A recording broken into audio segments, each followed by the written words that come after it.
शुरू करने से पहले जो यहां आदिवासियों ने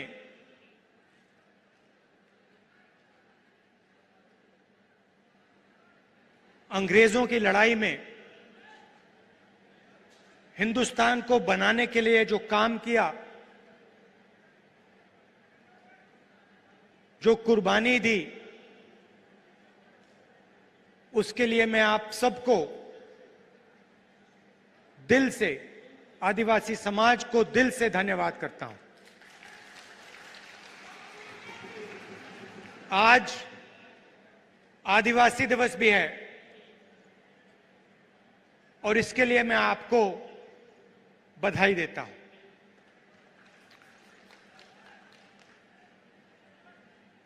जब मैं छोटा था, 6-7 साल का था,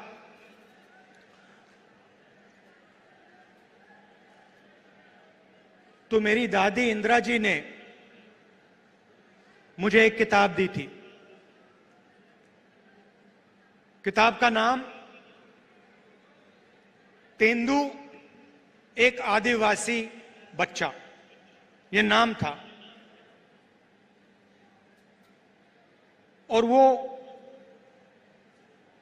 एक आदिवासी बच्चे की जिंदगी के बारे में किताब थी। वो जंगल में कैसे जीता था,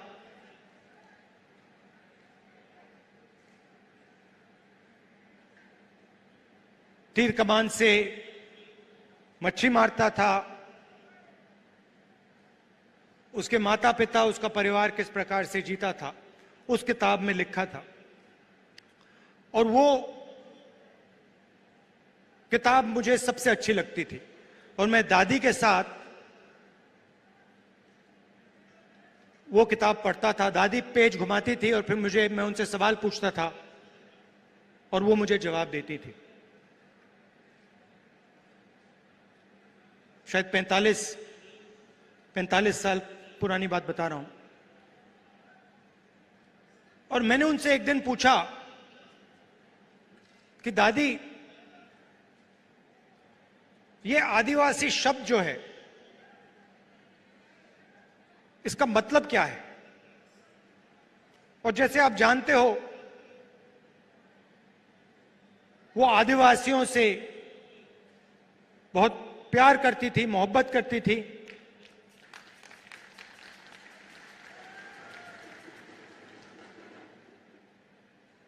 आपसे बहुत गहरा रिश्ता था उनका।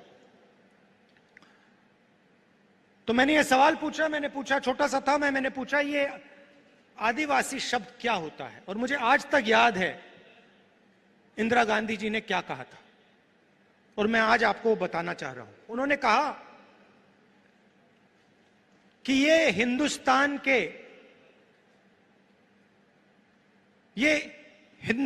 के पहले निवासी हैं।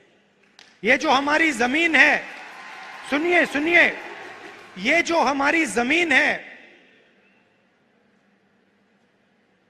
जिसको आज हम भारत कहते हैं, ये जमीन इन आदिवासियों की जमीन थी। और फिर उन्होंने कहा, जो आज का मॉडर्न समाज है, उसको आदिवासियों से जिंदगी जीना समझना चाहिए। ये उनके शब्द हैं। जल, जंगल, जमीन के साथ क्या बर्ताव होना चाहिए, क्या रिश्ता होना चाहिए, आदिवासियों से सीखना चाहिए।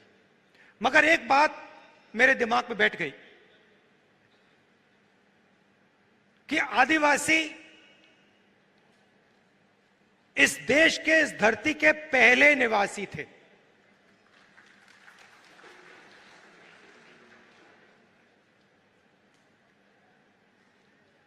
और उन्होंने यह भी कहा कि सालों पहले आदिवासी पूरे हिंदुस्तान में रहते थे। और आस्ते आस्ते आस्ते आस्ते उनको धकेला गया।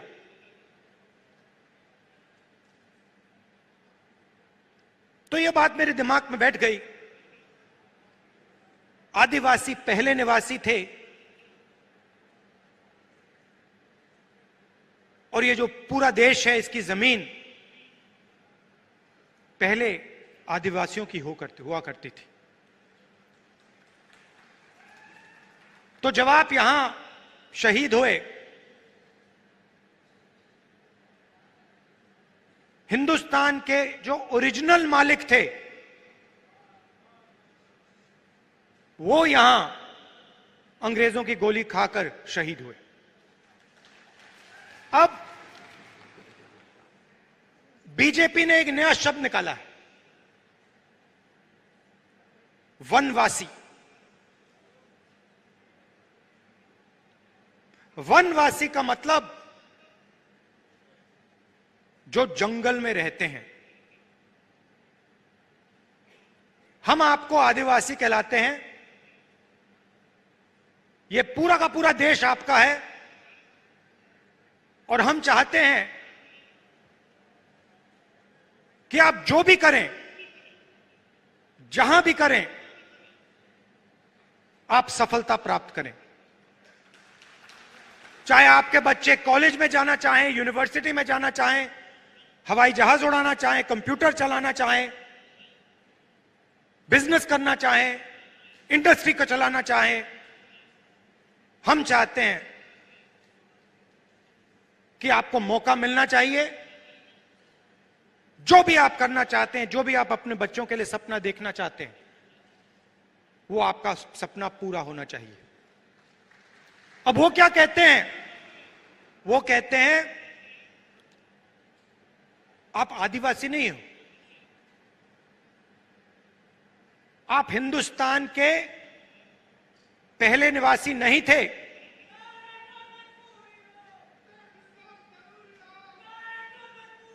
वो कहते हैं कि आप आदिवासी नहीं हो, आप वनवासी हो। मतलब आप इस देश के ओरिजिनल मालिक नहीं हो, आप तो जंगल में रहते हो। यह आपका अपमान है,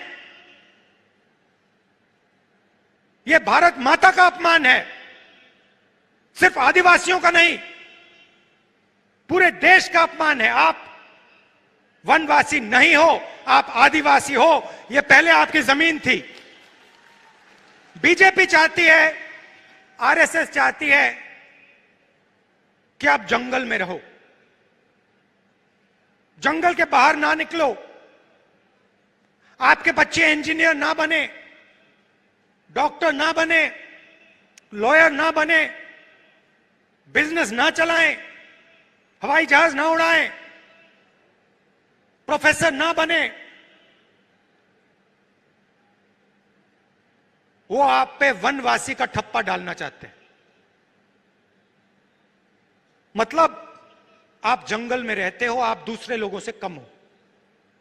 हम इस बात को मानने के लिए तैयार नहीं है। हम इस बात को कभी नहीं मान सकते। आप इस देश के मालिक हो, यह जमीन आपकी जमीन है और इस देश में आपको हक मिलना चाहिए। अच्छा, फिर आपसे कहते हैं आप वनवासी हो और फिर आप ही के जंगल को आप ही के हाथों से छीनकर अदानी जी को पकड़ा देते हैं। वनवासी आपको कहते हैं, मगर जब हमने आपको जंगल का, जमीन का, जल का हक दिया, पैसा कानून दिया, आदिवासी बिल दिया, तो बीजेपी ने, आरएसएस ने क्या किया? वो जो औजार हमने आपको दिए थे, उन्होंने एक के बाद एक रद्द कर दिए। वो चाहते हैं कि आप जंगल में रहो और फिर आस्ते आस्ते आस्ते आस्ते जंगल को वो काटते जाते हैं। आस्ते आस्ते जो आपके हक हैं उनको वो छीनते जाते हैं। आपकी जमीन जो है आप उसको छीनते जाते हैं। वो अंत में चाहते हैं कि वो आपको वनवासी कहें और हिंदुस्तान में जंगली गायब हो जाए, तो आप कहीं के नहीं रहो।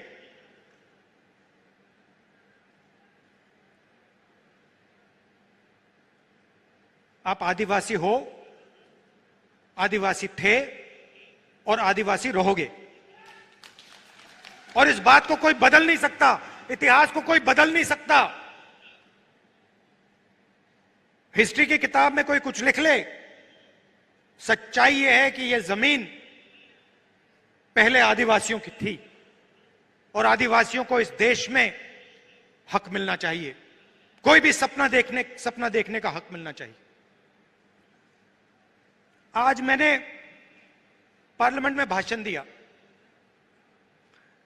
और अपने भाषण में मैंने कहा कि हिंदुस्तान एक आवाज है, हर नागरिक की आवाज है, आदिवासियों की आवाज है, पिछड़ों की आवाज है, दलितों की आवाज है, अल्पसंख्यकों की आवाज है, जनरल कम्युनिटी की आवाज है, महिलाओं की आवाज है।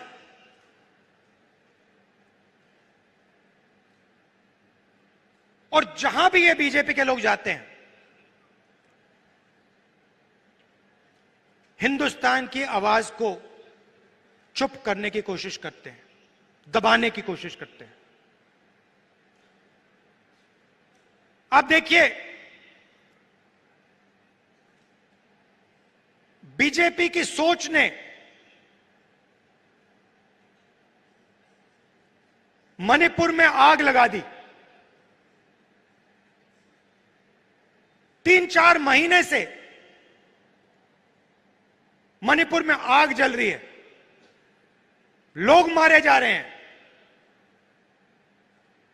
बच्चे मारे जा रहे हैं, महिलाओं का बलात्कार हो रहा है। मैंने पार्लियामेंट में बोला, मणिपुर में भारत माता की हत्या हुई है।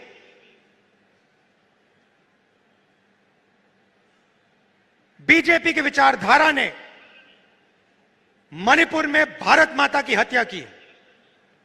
और देखिए, 3-4 महीने से आग लगी है। अगर प्रधानमंत्री चाहे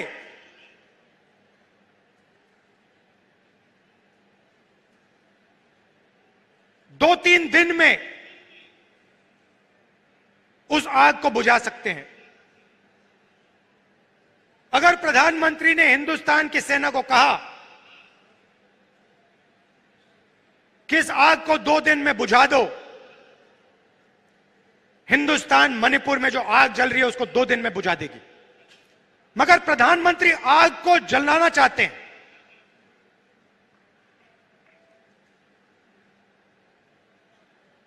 उन्होंने तो बांटा है मणिपुर को। और देखिए, 3 महीने हो गए, ऐसा लगता है कि मणिपुर हिंदुस्तान का भाग ही नहीं है, स्टेट ही नहीं है। प्रधानमंत्री ने एक शब्द नहीं बोला। मैं वहां गया, रिलीफ कैंप्स में गया, महिलाओं से बात की, बच्चों से बात की, गले लगा। विपक्ष के मेंबर ऑफ पार्लियामेंट गए, मगर प्रधानमंत्री नहीं गए। एक शब्द आज तक नहीं बोला। जहां भी ये जाते हैं, किसी ना किसी को लड़ा देते हैं। आदिवासियों को कहेंगे तुम्हारी जमीन नहीं है, नफरत फैलाएंगे,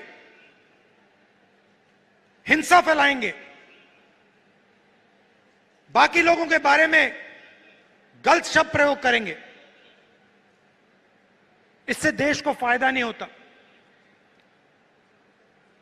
राजस्थान में देखिए, हमारी सरकार ने क्या क्या किया।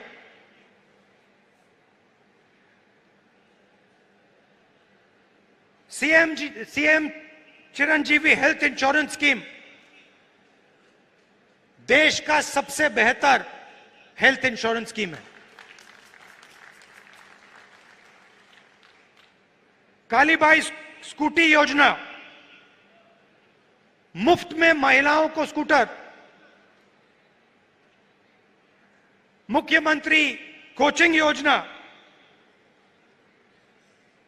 फ्री एंट्रेंस एग्जाम में कोचिंग मुफ्त में। एससी एसटी डेवलपमेंट फंड को 500 करोड़ से 1000 करोड़ कर दिया। तो हम गरीबों की सरकार चलाते हैं, आदिवासियों की सरकार चलाते हैं। पेंशन स्कीम, पुरानी पेंशन स्कीम जो राजस्थान की सरकार ने दी, 90 लाख से ज्यादा लोगों को फायदा पहुंचा। गिग वर्कर्स वेलफेयर एक्ट, जो उबर ओला चलाते हैं, उनकी मदद के लिए। तो हम गरीबों की सरकार चलाते हैं और हम लोगों को जोड़ने का काम करते हैं। पूरे देश में वो नफरत फैला रहे हैं। इसलिए मैं कन्याकुमारी से कश्मीर चला, राजस्थान से भी मैं निकला था। भारत जोड़ो यात्रा हमने की, पूरे देश को जोड़ने का काम किया और एक नारा दिया था, नफरत के बाजार में हम मोहब्बत की दुकान खोलते हैं। और यही हमारा काम है। आदिवासियों भाइयों और बहनों, मैं आपको यह कहना चाहता हूं, मैं आपका सिपाही हूं, दिल्ली में रहता हूं, मगर जब भी आप चाहो मुझे आप राजस्थान बुला लो, अपने घरों में बुला लो, और जो भी आप चाहते हो आप मुझसे पूछो, हमारी सरकार से पूछो, और हम दिल से आपकी पूरी मदद करेंगे। हम चाहते हैं कि जो आपका हक है आपको मिले, जो आपके सपने हैं वो पूरे हों।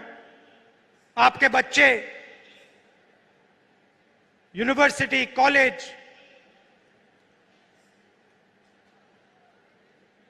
और जिंदगी में तेजी से आगे बढ़ें। आपने जो इस देश के लिए कुर्बानी दी, जो आपने खून दिया, उसको हम कभी नहीं भूल सकते हैं। बहुत बहुत धन्यवाद। जय हिंद। हमारे जिला कांग्रेस कमेटी के अध्यक्ष रमेश पंड्या जी से कहूं